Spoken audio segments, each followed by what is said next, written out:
민경호 전 국민의힘 비대위원 오셨습니다. 반갑습니다. 안녕하세요. 민경호입니다. 예. 다 마음이 특히나 이제 국민의힘이나 보수정당, 자유정당이 승리하거나 최대한 최악의 상황은 있지 않기를 기대했던 분들의 마음은 굉장히 어제 저녁, 오늘 지금까지 아프고 상처 입고 일부는 아마 여러 가지로 무너졌던 사람도 좀 있는 것 같아요. 우리 민 비대위원께서는 어떻습니까? 저도 이제 선거 인생만 한 40년 되거든요. 그러니까 어제가 특히 이제 최종 결과는 좀 다른데 출구조사만 딱 봤을 때는 그러니까 몇 번에 있었던 그게 좀 기록적인 패배의 한 장면인 것 같아요. 네. 예, 그런 면에서 많이 충격을 받았다가 서서히 이제 상황이 좀 반전되는 게 있었잖아요. 그래서 최종적인 거는 108석, 109석 정도로 나오던데, 그런 거라면 대체로 이제 국힘의 예상 의석수가 110에서 140 정도로 나왔었거든요. 그러니까 맨 하단 정도에 맞춰진 거라서 지금은 뭐 이해할 만한 상황에 있다 이렇게 봅니다. 민경호 비대위원께서는 총선에서 이번에 국민의힘이 어려울 것이다. 사실은 이기기 어렵다고 보신 걸로 제가 알고 있어요. 예. 그간에 이제 국민의힘이 이길 수 있다. 과반도 확보할 가능성이 있다. 이런 이제 견해도 있었습니다만 이제 민경호 비대위원은 지금 상황이 사실은 이제 유권자들, 국민들 마음이 그렇게 마음이 돌아와 있는 게 아니다. 이런 이제 입장을 여러 각도로 이제 초대석 코너에서 이 얘기를 해주셨는데 이번 어쨌든 총선 결과가 나왔으니까 총선 전에 보았던 그 진단과 지금 총선 결과가 나온 후에 지금 결과를 보면서 어떤 부분에 대해서 이번 총선 결과가 그 징표로 나타났다고 봅니까? 그러니까 저는 이제 한 121석 정도로 예상을 했었어요. 그러니까 어느 이제 저희들끼리 모임에서 의석수를 좀 객관적으로 평가해봐라라고 할 때 121석 또는 그거보다 조금 밑돌 수 있겠다 이렇게 판단하고 있었는데 이제 우리 사이에서는 좀 이렇게 희망을 좀 부추기는 측면이 있잖아요. 그러니까 그렇기 때문에 이제 좀 더 한 130석 정도는 얻었으면 하는 희망사항이 있었는데 제가 좀 문제라고 느낀 거는 김건희 특검법하고 그다음에 이종섭 대사의 귀국 사건입니다. 귀국 사건을 보면서 제가 이종섭 귀국 사건이 그렇게 큰 이슈가 될 만한 사안이 아닌데 그거를 중심으로 정세가 확 뒤집히는 거, 조국 혁신당이 나오는 걸 보면서 제가 주목했던 거는 40, 50대 수도권에 있는 중년층들이 비합리적인 어떤 정권 심판론에 휩싸여 있다. 그리고 이게 좀처럼 뒤바뀌지 않겠다라는 생각이 들었습니다. 그러면서 쉽게 꺾이지 않겠구나라는 생각이 들었고 막판에 민주당 후보자들의 어떤 막말 파동, 부동산 파동이 있었을 때도 주변의 여론을 보면 그걸로 인해서 여론이 이렇게 흔들리는 조짐은 별로 없었어요. 그래서 이거 투표 결과가 안 좋겠다. 저는 이렇게 정리하고 있었죠.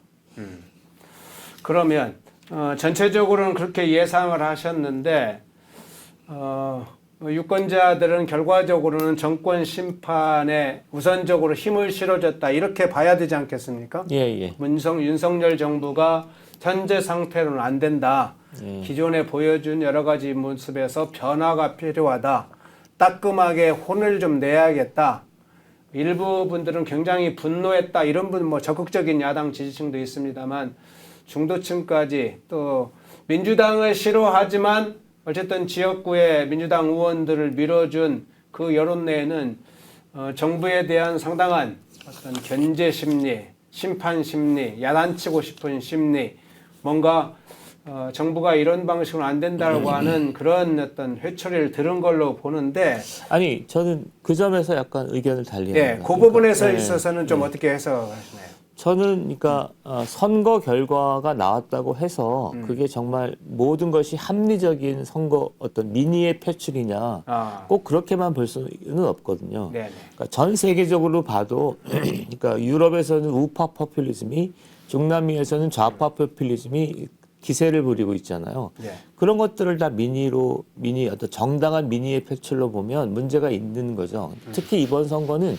두 가지 점에서 납득하기 어려운 선거였습니다. 하나는 첫 번째는 이재명과 조국 같은 사법적 리스크가 있는 사람들이 전면에 서서 자기의 사법적 문제를 해결하기 위한 정치적 과정의 하나로 선거를 악용한 측면이 하나 있고, 두 번째는 비헌정적인 주장을 한 거예요. 그러니까 뭐 검찰 독재 조기 종식과 같이 사실상 윤석열 정권의 퇴진을 요구하는, 그게 이제 정치적 레토릭이면 상관없는데, 그러니까 실제 그런 어떤 의도를 했고 거기에 40, 50대가 이제 어떻게 보면 부하내동, 참주 선동을 한 측면이 있기 때문에 저는 뭐 선거 결과니까 존중을 하는데, 그럼에도 불구하고 그대로 존중하기 어려운 측면이 있다.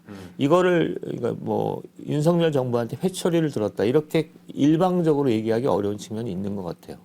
그래서 한 70% 정도는 오히려 일시적인 비합리적인 그러니까 이재명과 조국과 같은 포퓰리스트 지도자들에 의한 비합리적인 선동의 결과다라고 생각합니다. 그게 이제 혼재돼 있군요. 그러니까 정부를 좀 심판하는 그런 이제 뭐 회초리를 그걸 표현한 건데, 회초리를 드는 측면도 있지만 그 안에 유권자들 중에는 아주 표현으로는 비합리적인, 사실은 객관적이고 양심적인 선택이라기보다는 특정 어떤 것에 경도된 그런 것에 이제 그게 개딸이라고 할 수도 있죠. 거기에 이제 상당히 지지층인데, 이 세력들은 과도한 이재명과 조국을 보호하고자 하거나 뭐 이런 것까지 다 그런 비합리적인 것까지 포함되어 있다는 것이죠. 그 안에 들어가 보면.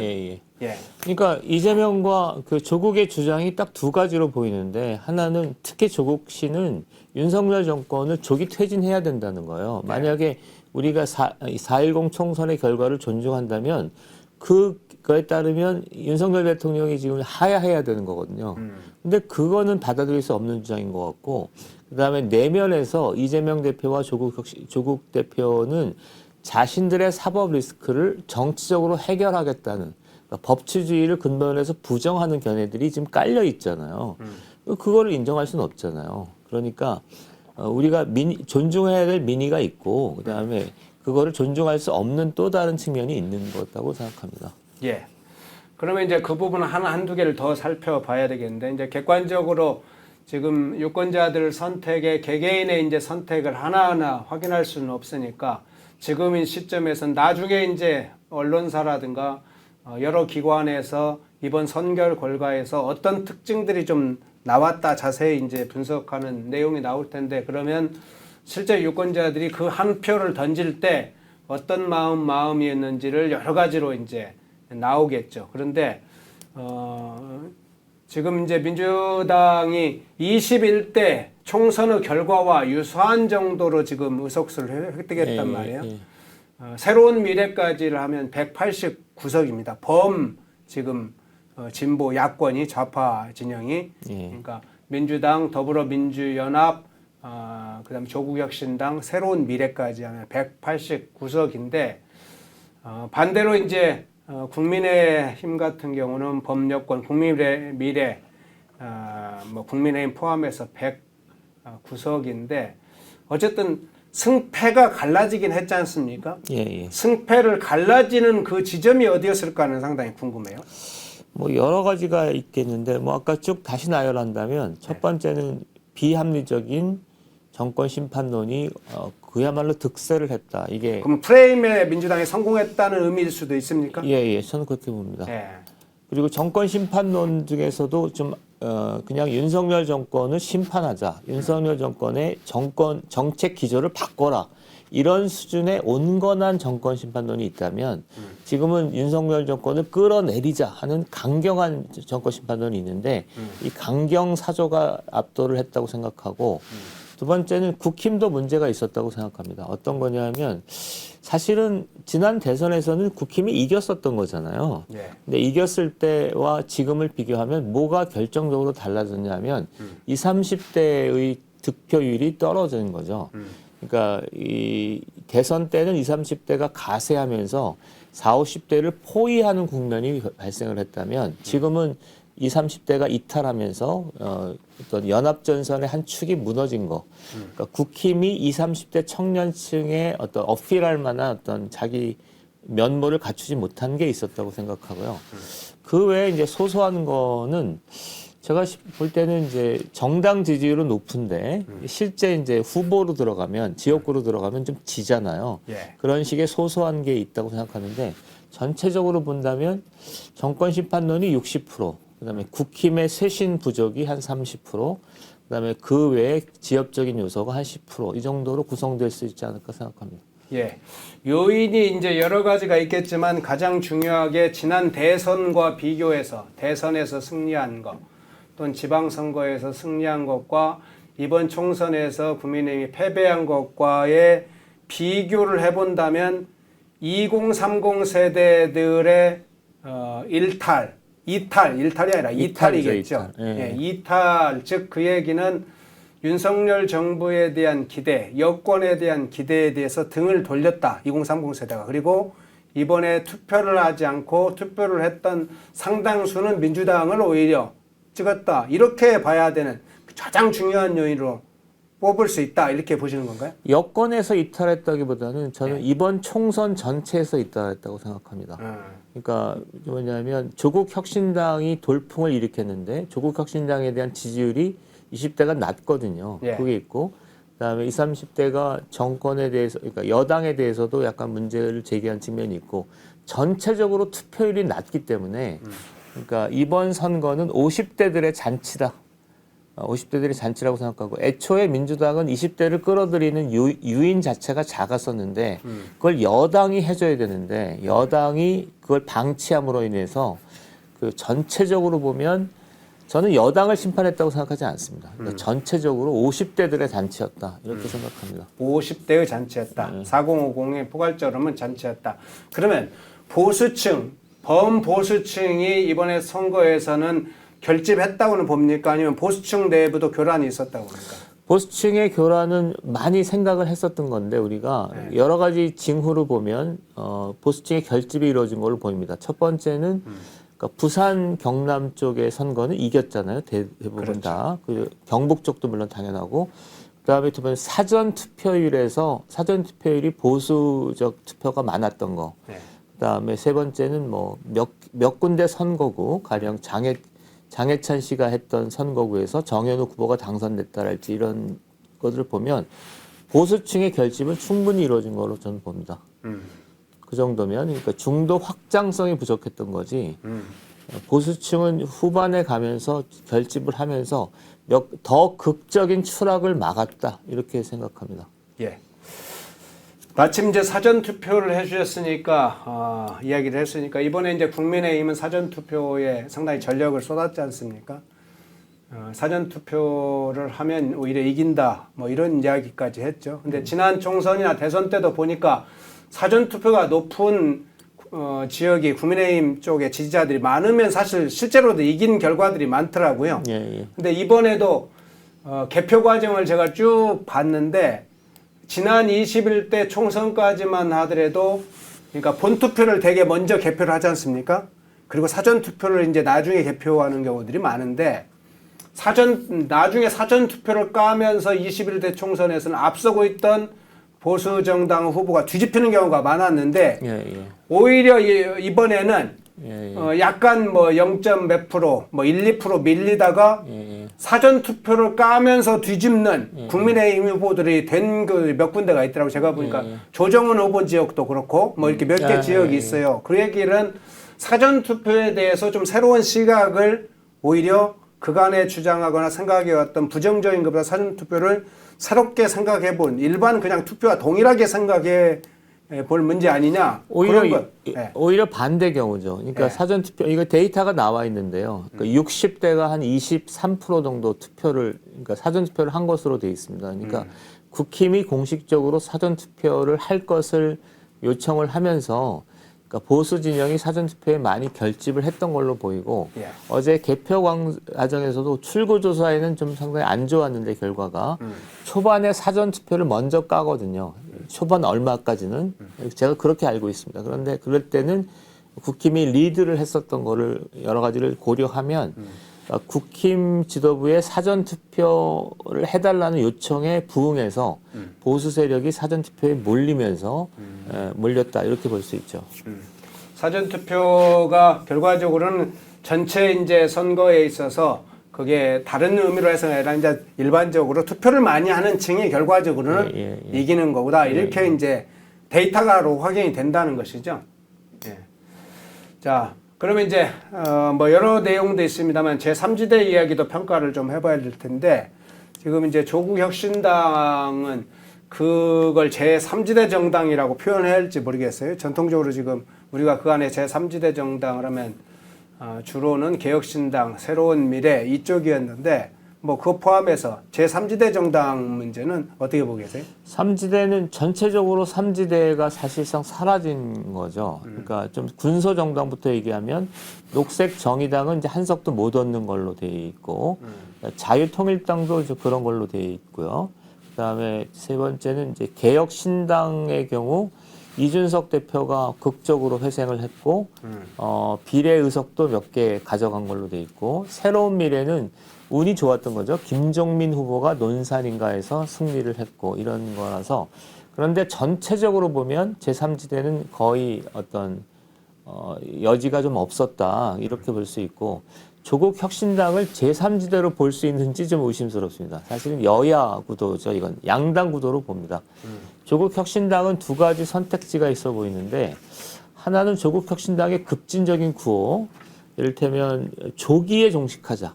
그리고 조기에 종식하는 프로그램의 하나로 한동훈 특검법을 내걸자. 이렇게 되면 선거 직후부터 대파란이 불 가능성이 커져 있는 것 같습니다.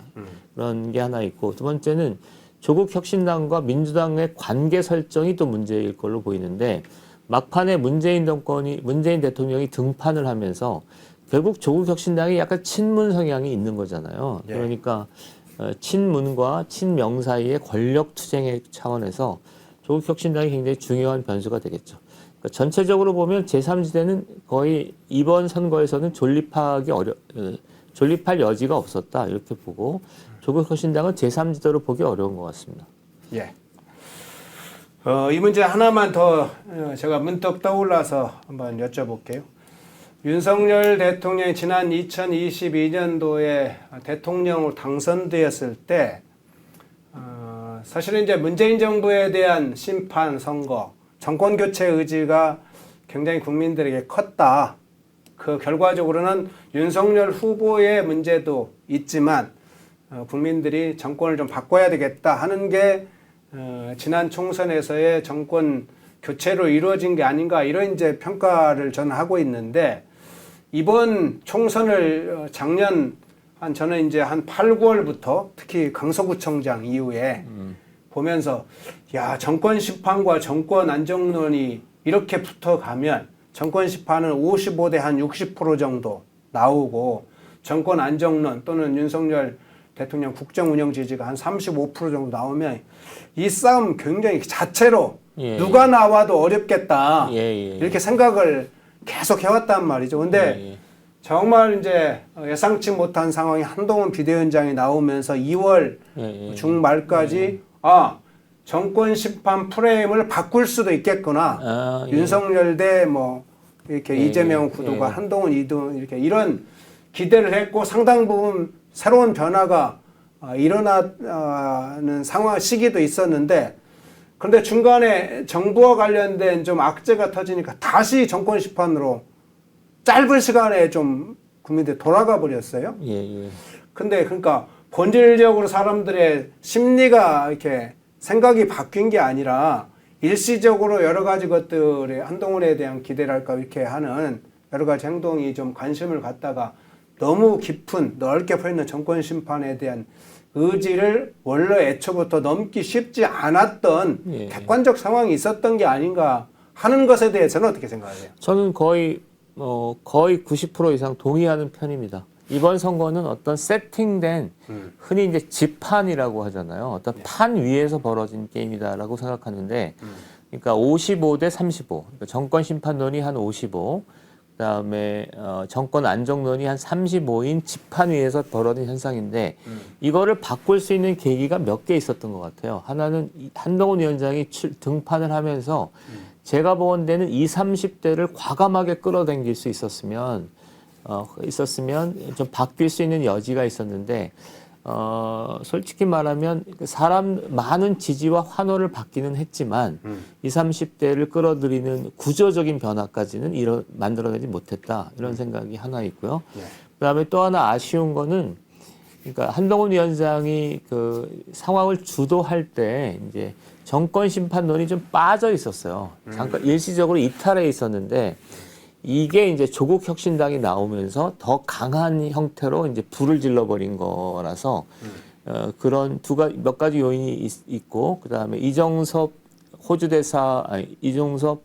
전 국방부 장관의 귀국을 계기로 해서 그야말로 숨겨져 있었던 이번 총선의 주역이라고 저는 생각합니다. 55%에 달한 정권 심판론 40, 50대 여기가 다시 전면에 부상하면서 사실상 총선은 끝난 것으로 이렇게 보이죠. 예.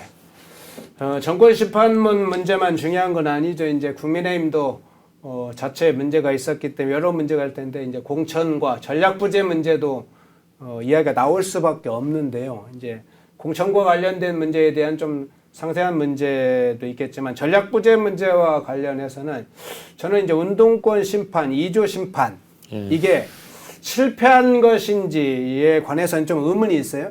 실패했다기보다는 정권 심판론을 대체할 만큼 정도로 강력한 것으로는 한계가 있지 않았냐, 좀 부족했지 않냐 이렇게는 보이는데 이 공천이나 전략부재에 대한 평가를 할 때 어떤 부분에 좀 유의하고 어떤 방향으로 좀 생각을 하시고 계세요?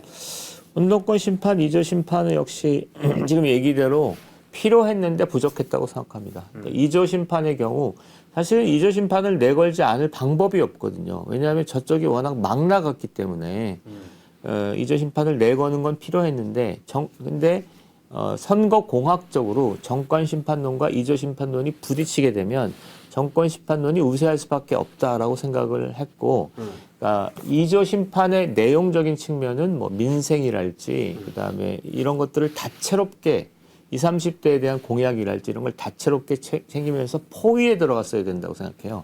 무슨 얘기냐면 그러니까 야권은 정권 심판론이라는 예민한 칼을 가지고 정면 돌파를 하는 게 옳다라면 여권은 정면 돌파를 하면 잘 안 되거든요. 그러니까 오히려 넓게 포위 전선을 구사하면서 연대 포위 전선을 구사하는 게 옳았겠다 싶죠. 그러니까 좀 다채로운 의대 증원 문제랄지 뭐 국회 이전 문제랄지 이런 것들을 했어야 된다는 생각은 들죠.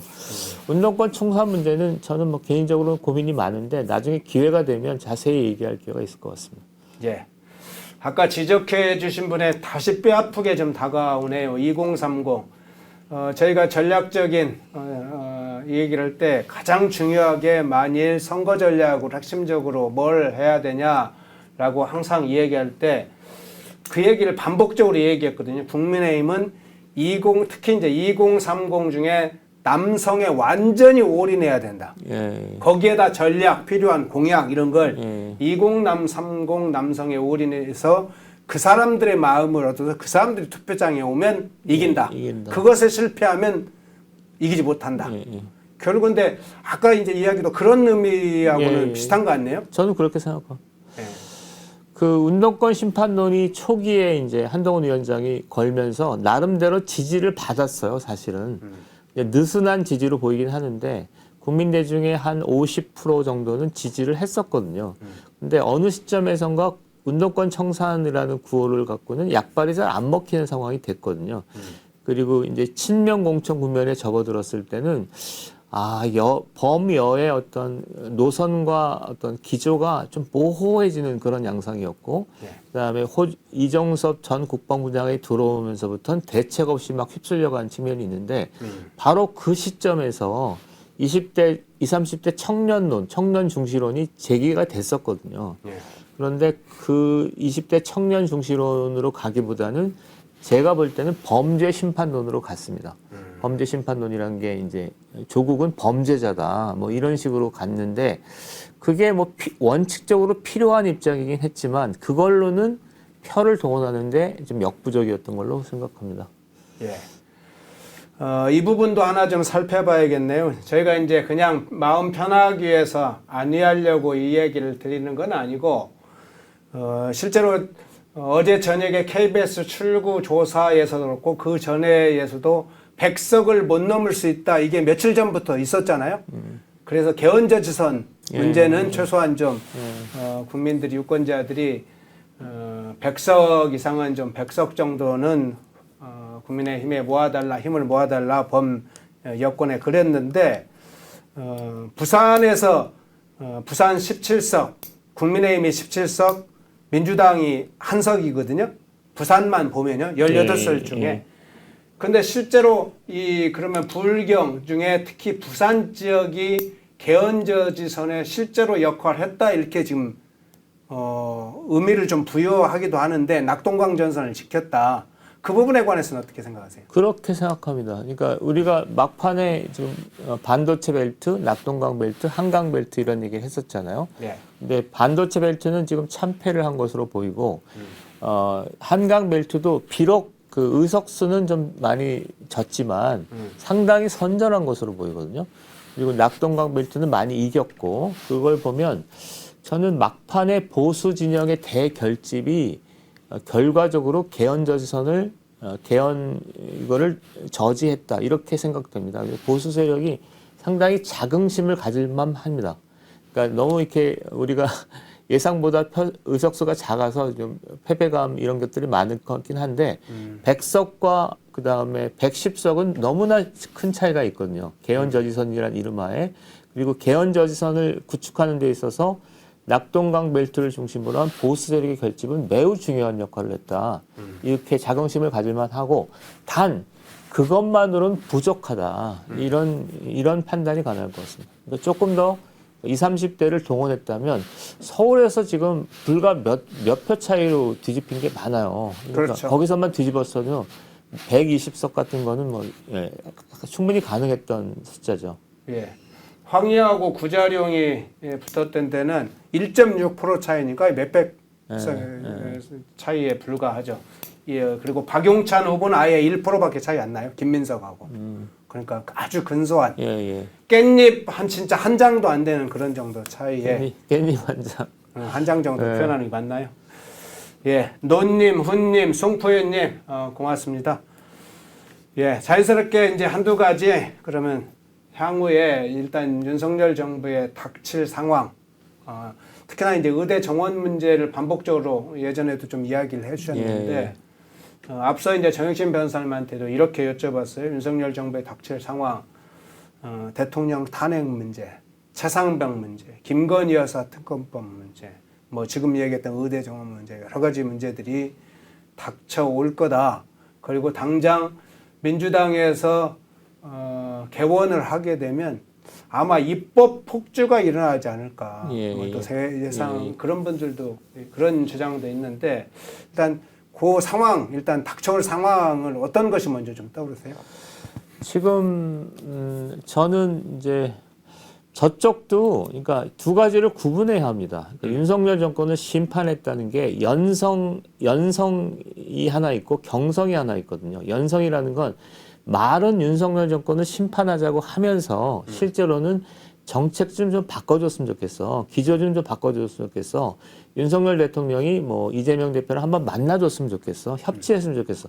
이런 거는 얼마든지 수용 가능하다고 저는 생각합니다. 그래서 만날 수도 있고 이렇다고 생각하는데 지금 야당의 주도권을 갖고 있는 사람들은 그런 게 아니죠. 그러니까 지금 당장 끌어내리겠다는 하는 거죠.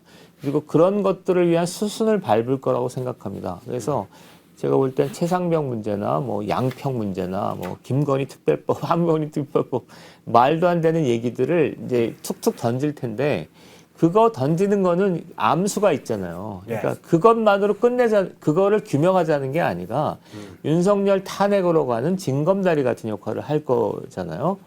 그렇기 때문에 그거는 거기서부터는 강대강 대치가 좀 불가피할 걸로 보입니다. 그리고 이 강대강 대치의 종착역은 아마 연말까지 갈지 모르겠는데 연말 정도 어떤 시점에 이르면 뭐 대통령 탄핵이나 뭐 개헌이니 뭐 이런 식의 한국 정치의 운명을 바꿀 만한 큰 규모의 싸움으로 이어지는 어떤 통로처럼 보입니다.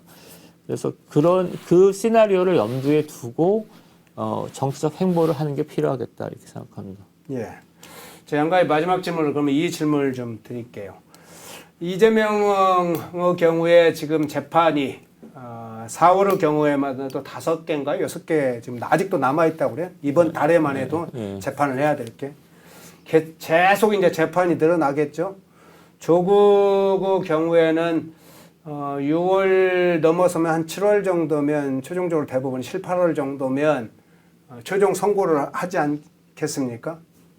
그러면 이재명 조국의 경우에는 이 사법적인 문제와 관련해서 그냥 사법적 대응만이 아니라 강력한 어떤 정치적인 권력 투쟁을 통해서 한국 사회에 지난 2016년, 17년처럼 요동치도록 만들어서 사법적으로 정상적으로 재판부가 재판을 못하게 하거나 심리적으로 이쪽 야권의 어떤 정치적으로 끌려가도록 상황을 만들 고도로 그 생각을 집중적으로 할 거라고 봐요. 예, 그렇죠. 예, 당연하죠. 이제 그걸 중심으로 한다면, 자, 그 상황은 어느 정도 예상이 되는데, 우리의 문제로 들어왔을 때 가장 중요하기는 윤석열 정부와 국민의힘과 보수 세력이 전체적으로 체제 정비를 해야 되는데, 윤석열 정부는 어떤 변화가 이루어져야 되고, 체제 정비는 어떻게 하냐.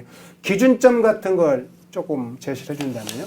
저는 좀 조심스러운 얘기긴 한데 이번 선거에 대한 평가부터 다시 해야 된다고 생각합니다. 평가부터. 그러니까 무슨 얘기냐면, 그러니까 선거니까 선거 결과를 존중하는 건 맞는데 존중해야 될 민의가 있고 그렇지 않은 민의가 있는 거거든요. 그러니까 대통령을 끌어내리자 또는 정치적 경랑을 통해서 사법적 문제를 회피하겠다 이런 식의 어떤 민의는 무조건 존중할 수 없는 거예요. 그래서 조선일보나 이런 데서 자꾸 선거 결과를 뭐 민의를 존중하겠다 뭐 이런 식의 표현은 좀 자제할 필요가 있어요.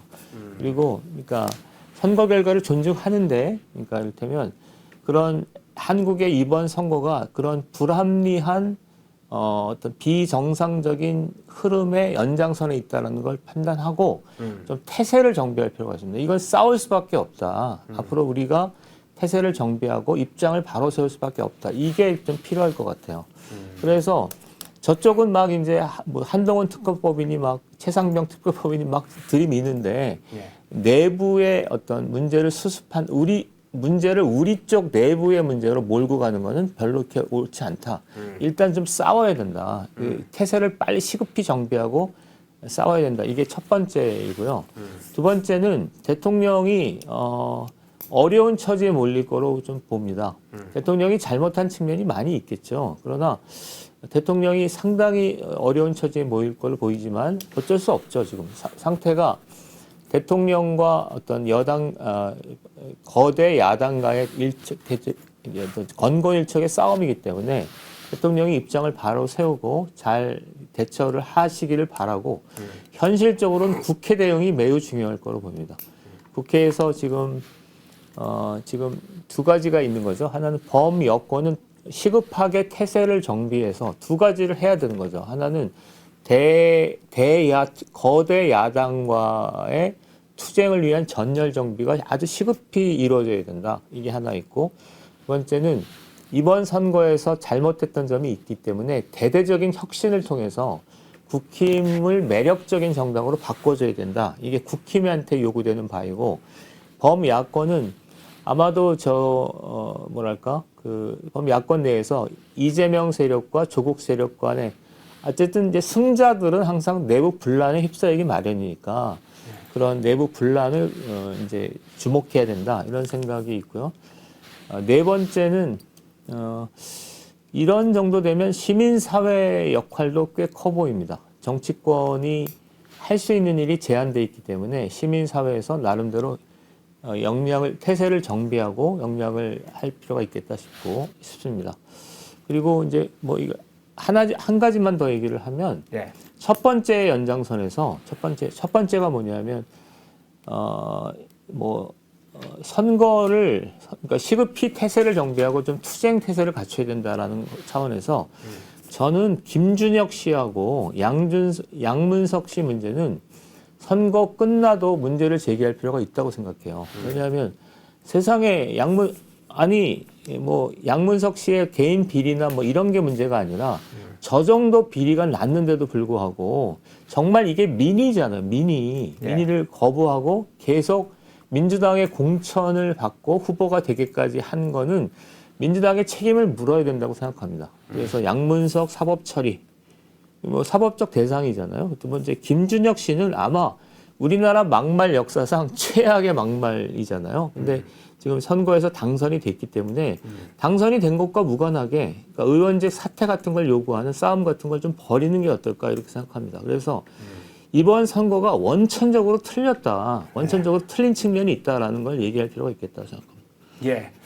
참 마지막에 그 얘기를 하니까 이번 선거에 민낯이 또 하나 드러나는 거네요. 그러니까 민심의 문제도 있지만 양문석 같은 인물, 김준혁 같은 인물, 그 인물이 김준혁 보니까요 50.86% 얻었고 국민의힘 이수정 후보 49.13%, 1.7% 정도 줬는데 김준혁 같은 후보를 선택한 수원정 정말 이런 것은 정상적으로 민심이 작동했다고 그냥 평가할 수는 없는 거죠. 들어보니까 그런 거네요. 평가의 그 이면에 자자 있는 것을 냉정하게 평가를 해야 되겠네요. 네, 알겠습니다. 그 부분 한번 좀 좋은 재밌는 또 주제를 주셔서 고맙습니다. 예, 정혁진 변호사에 이어서 초대석의 민경우 전 국민의힘 비대위원 모시고 총선 특집 1부, 2부 형식으로 다뤄봤습니다. 예, 민경우 전 비대위원님 여러 내용 좀 자세하게 분석해 주셔서 고맙습니다. 고맙습니다. 예. 모두가 숨죽이고 침묵하던 시절 펜앤마이크는 앞장서 자유와 민주를 외쳤습니다. 자유파 정권 탄생을 위해 싸웠습니다. 2024년에도 펜앤마이크는 쉼없이 달려갑니다. 2024 총선 자유파 승리를 위해 노력하겠습니다. 자유민주주의 체제수호의 선봉이 되겠습니다. 왜곡된 대한민국 역사를 바로 세우겠습니다. 2024년에도 펜앤마이크를 응원해 주십시오.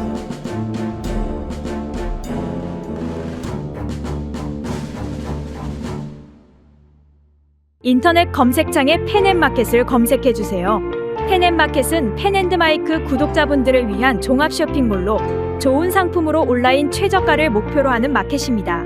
많은 관심과 사랑 부탁드립니다.